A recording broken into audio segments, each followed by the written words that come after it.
Hello guys, R K aptitude class में आपका स्वागत है। आज मैं आप लोग के लिए फिजिक्स बुक से प्रकाश यानी लाइट चैप्टर जो है वो मैं करवाने वाला हूं आपको। तो light chapter nature of light जो है, यहाँ से इस चैप्टर से आज हम शुरुआत करेंगे फिजिक्स का। क्लास 10 का जो फिजिक्स है, जिसमें आपको एनसीईआरटी पैटर्न जैक बोर्ड के लिए काफ़ी हेल्पफुल रहेगा।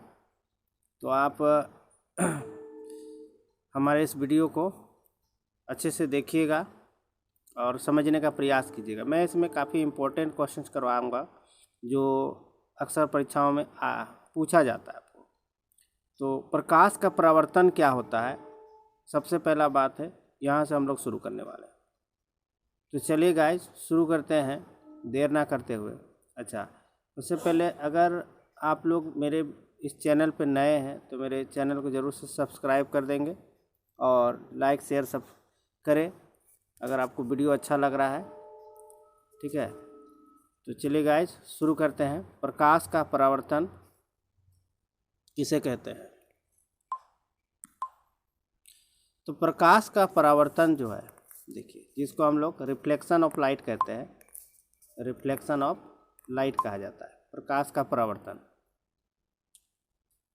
किसी चिकनी और चमकीली सतह से टकराकर प्रकाश के उसी माध्यम में लौटने की क्रिया को प्रकाश का परावर्तन कहते हैं। ये लिखा हुआ है क्वेश्चन। थोड़ा सा इंक जो है काफ़ी मोटा लिखा रहा, तो पतला कर लेते हैं इसको थोड़ा सा। चलिए, वो काफ़ी मोटा लिखा गया था। तो किसी चिकनी और चमकीली सतह से टकराकर प्रकाश के उसी माध्यम में लौटने की क्रिया को क्या कहा जाएगा? लौटने की क्रिया को प्रकाश का परावर्तन कहते हैं। ठीक है, तो आप देखिएगा, ये चिकनी और चमकीली सतह क्या है? ये मान लीजिए, ये देखिए, ये जो आपको दिख रहा है लाइन, ये मान लीजिए कोई मिरर है और इस मिरर में इधर से लाइट आ रही है और आके इस तरह से टकराती है, टकराने के बाद रिटर्न चली जाएगी ऐसे। ठीक है, तो आप देख रहे हैं क्या हो रहा चीज़ कि मान के चलिए कि हमारा ये मिरर है और चिकनी सतह, और इसमें से हमें क्या देखना है कि जो प्रकाश है इस तरह से आ रहा के टकरा के लौट जा रहा है। प्रकाश उसी माध्यम में, जिस माध्यम में आया, तो मतलब ये अगर वायु में था तो वायु में ही चला गया, ऊपर जो मीडियम है ना, उसी मीडियम में वापस लौट जा रही है। तो लौटने का जो ये क्रिया है लाइट का, प्रकाश का, जिस तरह से लौट जा रहा है, ठीक है, तो इसको हम लोग क्या कहते हैं? इधर से आ रही है, देखिए इधर चली जा रही है, इधर को जा रही है ना। तो कोई लाइट जब, कोई प्रकाश जब ऐसे किसी माध्यम से आएगा और आने के बाद किसी चमकीली सतह, यानी कि हम कह सकते हैं मिरर, जिसको हम लोग आईना भी कहते हैं, तो इससे होके अगर टकरा के चला गया, इस तरह से चल गया ना, तो इस तरह का जो प्रक्रिया होगा उसको हम लोग प्रकाश का परावर्तन कहते हैं। क्या कहते हैं? प्रकाश का परावर्तन। ठीक है, आ रहा समझ में कि हम क्या कहना चाह रहे हैं आपको, कि इसको प्रकाश का परावर्तन कहा जाता है। इसके बाद देखिए, प्रकाश का परावर्तन किसे कहते हैं ये तो आप जान गए अच्छे से, लेकिन ये परावर्तन किसे कहते हुआ? मैट्रिक की परीक्षा में आपको जो है, मैट्रिक की परीक्षा में जो है आपको पूछा जाएगा प्रकाश का परावर्तन का नियम क्या है। ठीक है, नियम लिखना आएगा परीक्षा में। तो देखिए, प्रकाश का परावर्तन का नियम, the law of reflection of light, क्या होता है? प्रकाश के परावर्तन के दो नियम होते हैं। सबसे पहला बात तो आप जान लीजिए, ऑब्जेक्टिव में अगर पूछता है कि प्रकाश के परावर्तन के कितने नियम होते हैं, तो भाई दो नियम होते हैं। कितने नियम होते हैं? दो नियम होते हैं, एकदम याद रख लेना है इसको। प्रकाश के परावर्तन के दो नियम होते हैं। नियम जो पहला है, 1 नंबर वाला, क्या नियम है? पहला नियम है, आपतित किरण, परावर्तित किरण और आपतन बिंदु का अभिलंब एक तल में होता है। ठीक है, मतलब ये जो आपतित आने वाला किरण को आपतित किरण कहते हैं, और यहाँ से टकरा के रिटर्न जा रहा है परावर्तित किरण है। ठीक है, और आपतन बिंदु, यहाँ जो है ये जो बिंदु है आपतन बिंदु पर अभिलंब, ये जो नॉर्मल है अभिलंब एक तल में होता है। मतलब ये वाला लाइन आप देख रहे हैं ना, एक ही तल पे होगा, यहीं पर होगा। तो आपतन आपतित किरण, परावर्तित किरण और आपतन बिंदु, ये जो रहा बिंदु है ना, आपतन बिंदु का अभिलंब यहाँ से एक ही तल पर स्थित होता है। ये 1 नंबर बात प्रकाश का परावर्तन का कह रहा है। दूसरा नंबर क्या कहता है, दूसरा नंबर जो है आपको क्वेश्चन इसका रूल बोलता है, नियम बताता है कि आपतन कोण परावर्तन कोण के बराबर होता है। आपतन कोण परावर्तन कोण मतलब ये वाला जो कोण ना यहाँ देखिए बन रहा है, यहाँ बन रहा है एक तो कोण जिसको एंगल आई का नाम दिया गया, और एक कोण यहाँ बन रहा है, ये एंगल आर है। तो यानी कि आपतन कोण और परावर्तन कोण दोनों कोण क्या है, बराबर होता है, या हम लिख सकते हैं angle I equal to angle R. English में कहते हैं इंसिडेंट और ये है रिफ्लेक्टेड, ठीक है। तो आ रहा है इधर से और ये रिफ्लेक्ट हो रहा है, तो दो प्रकार का यहाँ पर एंगल फॉर्मेशन हो रहा है, दो प्रकार का एंगल बन रहा है। इसीलिए रूल जो 2 नंबर नियम क्या बोलता है कि आपतन कोण परावर्तन कोण के बराबर। तो ये एंगल जो है देखिए लगभग सेम सेम है दिख रहा है, तो एक ही एंगल बनता है, इसलिए यहाँ नियम है कि आपतन कोण परावर्तन कोण के बराबर होगा। हमेशा याद रखिएगा आपतन कोण परावर्तन कोण के बराबर होगा, ठीक है। आई रिपीट, एक बार फिर से रिपीट कर देते हैं, 2 नियम क्या है आपका, तो 2 नियम है। एक नियम है, पहला नियम है आपतित किरण परावर्तित किरण और आपतन बिंदु पर का अभिलंब एक तल में होगा, ठीक है, पर का अभिलंब एक तल में होगा पहला। दूसरा है आपतन कोण परावर्तन कोण के बराबर होता है, आपतन कोण परावर्तन कोण के बराबर होता है, यानी angle I equal to angle R, ठीक है। तो अगर आपको परीक्षा में पूछा जाता है गाइज कि बताइए प्रकाश का परावर्तन का नियम क्या है, तो आप ये लिखेंगे, ठीक है। क्या लिखेंगे, प्रकाश का परावर्तन का नियम, ये देखिए 1 नंबर और ये 2 नंबर, ये जो हमने बताया अभी इसको आपको लिखना है, ठीक है। यहाँ तक आपको समझ में आ गया होगा, हम आशा करते हैं। चलिए आगे बढ़ते हैं, और ये चित्र जरूर से बनाना है, ठीक है। आगे बढ़ते हैं।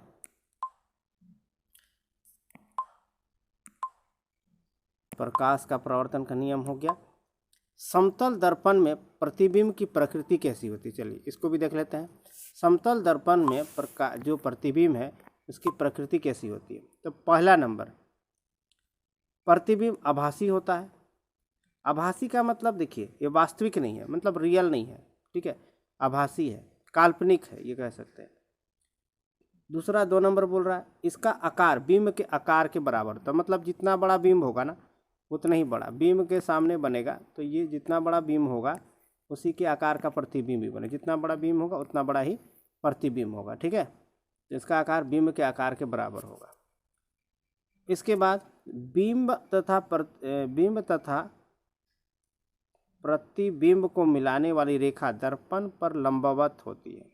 यहाँ मिस्टेक से प्रतिदिन लिखा गया है, यहाँ प्रतिबिंब होगा, ठीक है, बिंब और प्रतिबिंब, यहाँ पर प्रतिबिंब होना चाहिए भाई। इसको थोड़ा सा आप लोग सही समझिएगा, मिस प्रिंट हो गया है, यहाँ पर क्या होता प्रतिबिंब, सॉरी प्रतिबिंब, ठीक है। यहाँ पर कोई बात नहीं, आप समझ रहे होंगे इसको कि प्रतिदिन ना होके क्या होगा, ये जो जहाँ देख रहे हैं आप लोग ये वाला प्रतिदिन ना होके क्या होगा, प्रतिबिंब होगा। तो बिंब तथा प्रतिबिंब को मिलाने वाली रेखा दर्पण पर लंबवत होती है, याद रखना है। चौथा नंबर बात बोल रहा है, चौथा नंबर क्या बोलता है, प्रतिबिंब सीधा होगा। प्रतिबिंब भाई सीधा होगा, प्रतिबिंब जो होगा ना वो सीधा होगा। 5 नंबर में बोलता है बिंब दर्पण से जितना आगे होगा ना प्रतिबिंब दर्पण से उतना ही पीछे होगा। ये बात याद रखना है कि बिंब जितना आपका दर्पण से बिंब जो है जितना आगे होगा दर्पण में जो प्रतिबिंब है उतना ही पीछे होगा। ये हमारा मान लीजिए दर्पण है, अगर हमारा मान लीजिए प्रतिबिंब की बात है तो बिंब दर्पण से आगे है, ये दर्पण है, तो ये जितना आगे होगा प्रतिबिंब जो है उससे उतना ही पीछे बनेगा, ठीक है। तो ये याद रखना है।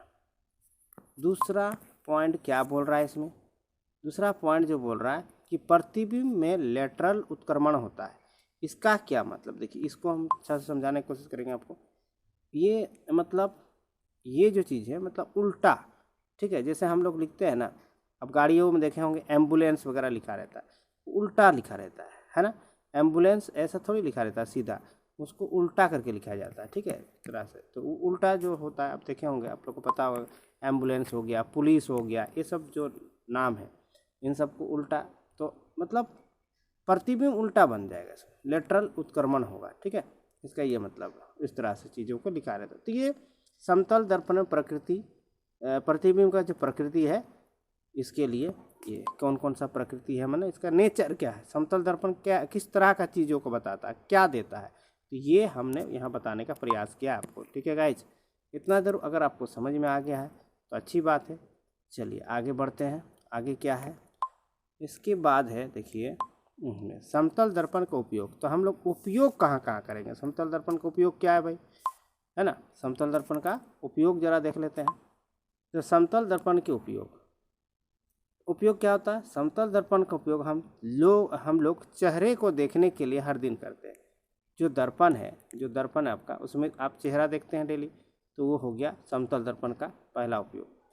ऊपरी दर्शक क्या होता है, पेरिस्कोप होता है। ऊपरी दर्शक क्या होता है, पेरिस्कोप आप अगर आपको याद आ रहा हो तो ठीक है, वरना मैं देखिए बता रहा हूँ थोड़ा सा, ठीक है। थोड़ा सा मैं यहाँ एक्सप्लेन कर दूंगा पेरिस्कोप का।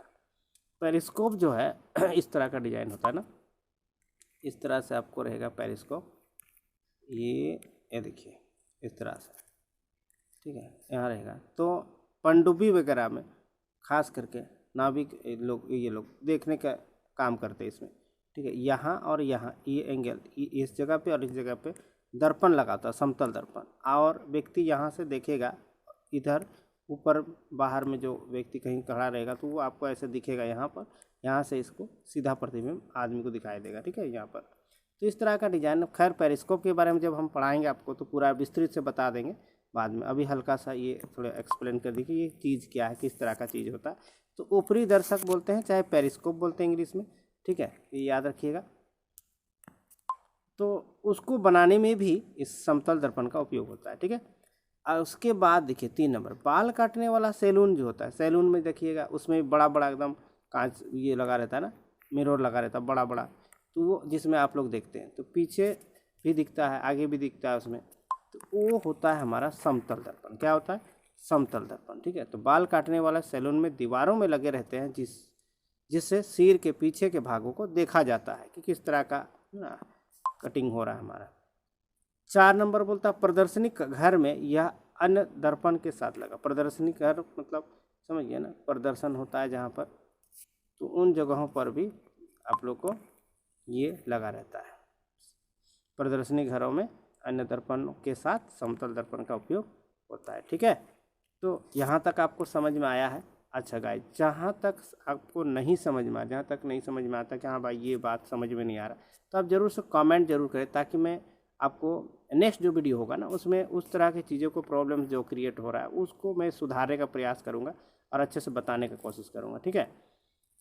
तो आज का जो वीडियो है इसमें इतना ही, और नेक्स्ट इसके बाद मैं आपको बताऊँगा दर्पण के बारे में, गोलीय दर्पण, अवतल दर्पण, उत्तल दर्पण, जितना भी चीज़ें हैं ना उन चीज़ों के बारे में आपको मैं बताऊंगा, ठीक है।